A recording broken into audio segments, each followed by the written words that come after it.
The voting booths are officially open, and the fate of the United States is in the hands of the American people. With all the speeches and ads coming to a close, it falls on us to analyze the candidates ourselves. Joining us now in the studio are U.S. political analyst Fred Menachem and Abraham Katsman, the counsel to Republican Overseas Israel, to help us make this decision. Thank you so much for coming in, guys. It's great to see you, Natasha. Thank you. So to begin, yesterday, I don't know if you guys saw the news, but Pennsylvania became the next in a long list of states to pass legislation against the BDS movement, which many Israelis claim is founded in anti-Semitism. Now, which candidate can American Jews, in your guys' opinion, trust more to not only fight the BDS movement, but to also create an environment in which legislation like this can pass?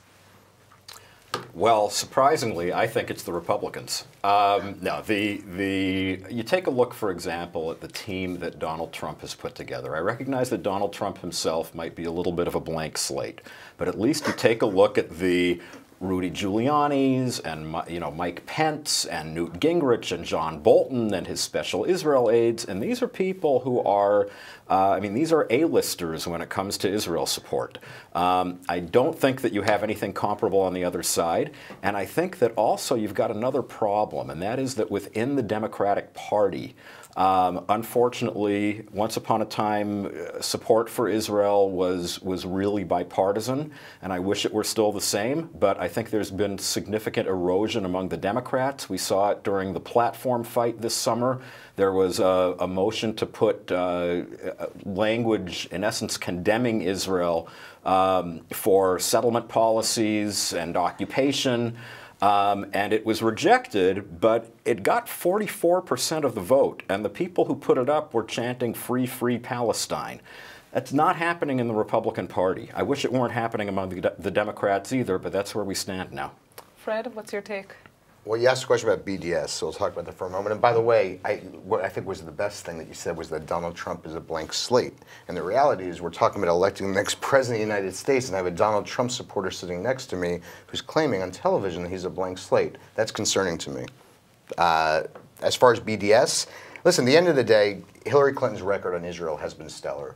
Outside of, during all the time she was a U.S. Senator from New York, she had endorsements from predominantly, most of the major Jewish organizations in America. Her voting record has been stellar on Israel. No doubt, under the Obama administration, she had to play the game a little bit, but she's come out strong for Israel. And in fact, this is the most incredible part about it is today, because of this disaster of Donald Trump, because of the nationalism that he's, really racism that he's hiding using nationalism, Orthodox rabbis that generally don't get involved and generally would endorse Republicans, two top Orthodox rabbis in the United States, Agudath Israel, as well as from Agudath Israel, as well as the head of the Orthodox Union, just came out with a stellar endorsement of Hillary Clinton. So as far as I'm concerned, Hillary Clinton is going to be fantastic, as it relates to Israel, and more importantly, as it relates to making sure that she's opposed to BDS. She said it. She wrote in a letter recently that was well read, and that's the reality of it. So I'm pretty confident that she's going to be fine, and far better than Donald Trump because, as you said, he's a blank slate. So let's continue on the line of the issue of anti-Semitism. Donald Trump was just recently accused of anti-Semitism by the Anti-Defamation League for his last campaign ad in which he spoke about dangerous people in Washington, and there were images of successful Jewish Americans flashing by. Was this a fair accusation in your opinion? No, not at all. And unfortunately, along with the what I think is the erosion in the Democratic Party, we've seen erosion of the Anti-Defamation League. The ADL is not what it was under Abe Foxman. Their new CEO came straight out of the Obama administration. He was a special assistant to President Obama, and it's the equivalent of having the Obama administration say, this is a racist ad, this is an anti-Semitic ad. Look, this is a 2-minute long ad. There are maybe 5 seconds in which the chairman of the Federal Reserve, George Soros, and the head of Goldman Sachs are pictured, along with lots of other people, with world leaders, with all kinds. I watched it a couple of times, and I just don't see what the panic is about. Fred? Well, actually, I would agree with you about something. I do agree the ADL has gone too far. See, I'm a guy that worked in Democratic politics my whole life, who's now NPA, so I would agree with that. I'm not here to just to just spew out rhetoric. I agree with you. What I don't agree with is the fact that you're saying that the ad in and of itself was not anti-Semitic. The reality is this: if Donald Trump didn't have this record, this nationalistic record, to basically spread hate and create divisiveness and to basically use code language, which is what I call it, and really spread vitriol and hate and anti-Semitism and anti-Hispanic rhetoric, then I'd say, you know what? The ad wouldn't have been that big of a deal. But because of this hate and this divisive language that he has spewed throughout this entire campaign, there's no way I could say that it wasn't the case. And I think he's speaking directly, by the way, to great American people who he's fooled, who he's deceived, American people that basically he's lied to, convinced them that immigrants were taking their jobs. And so they don't understand. The reality is that's what he's doing. He's feeding the frenzy, and it's wrong, and it's anti-Semitic. Look, I think that's terribly unfair, and I think that not only that, but the idea of this, the dog whistle accusation that he's using coded language. Hillary Clinton herself has made explicit anti-Semitic comments. She's on you can ask Paul Frey, who was a consultant to her husband's campaign. She called him an effing Jew bastard in front of witnesses. Dick Morris asked for a raise. She said, "You people, money. That's all you people." She said, "Hey, there are personal things behind there."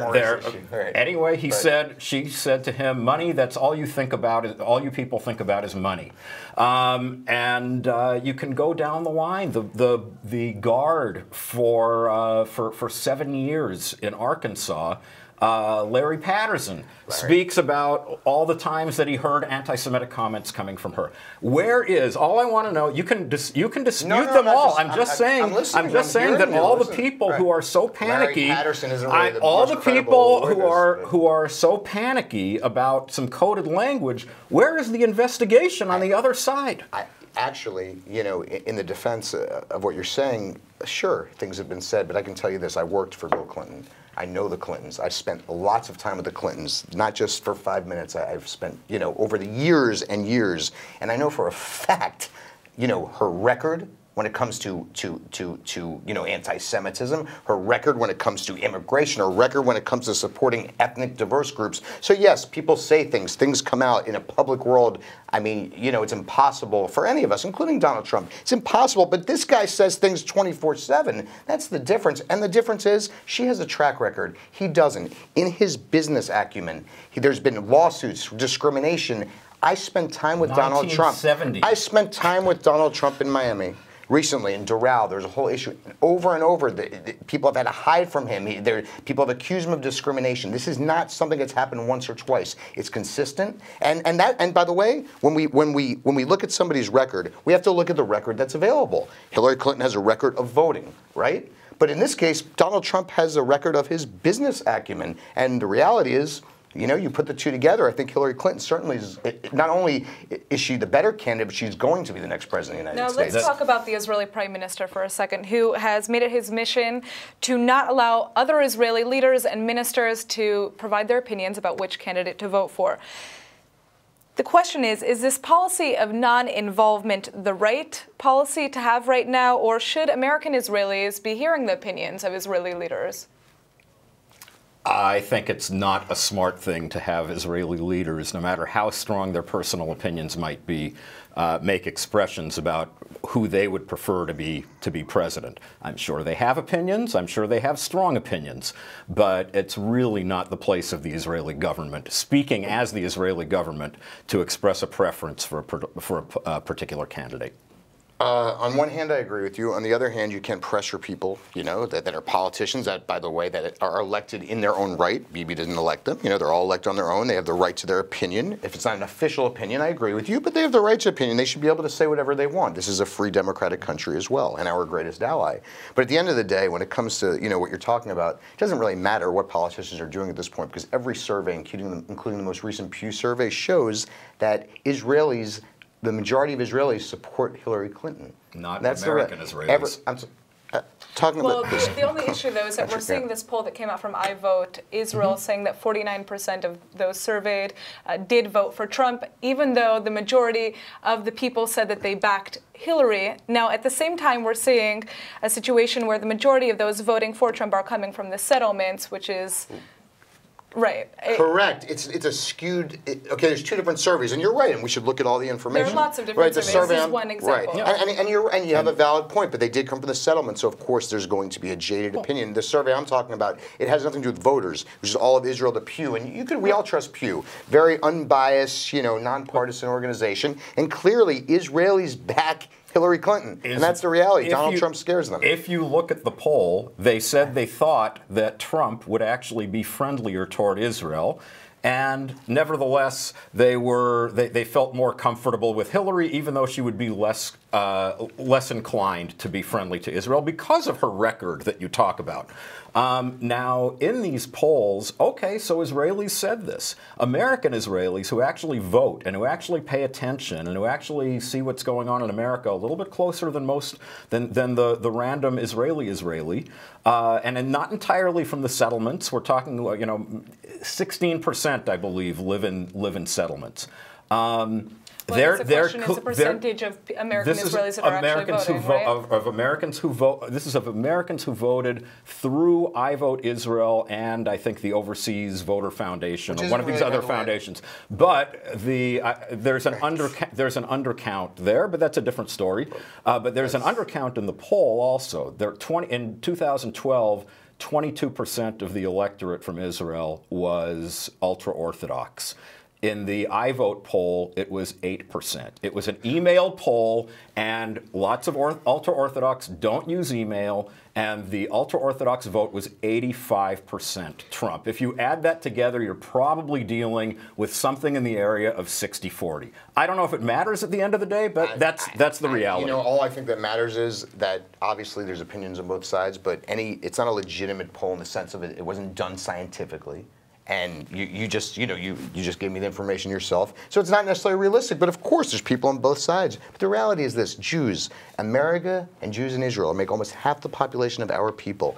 And 3-to-1 Jews in America support Israel. And Orthodox rabbis who would never come out for a Democratic candidate are now endorsing her publicly. It says that, God forbid, Donald Trump gets in office, none of us know what's going to happen. And the reality is, I'm a guy that supports plenty of Republican Carlos Curbelo, Ileana Ross-Layton, Mario Diaz-Balart, my dear friends, but I would never support Donald Trump for president.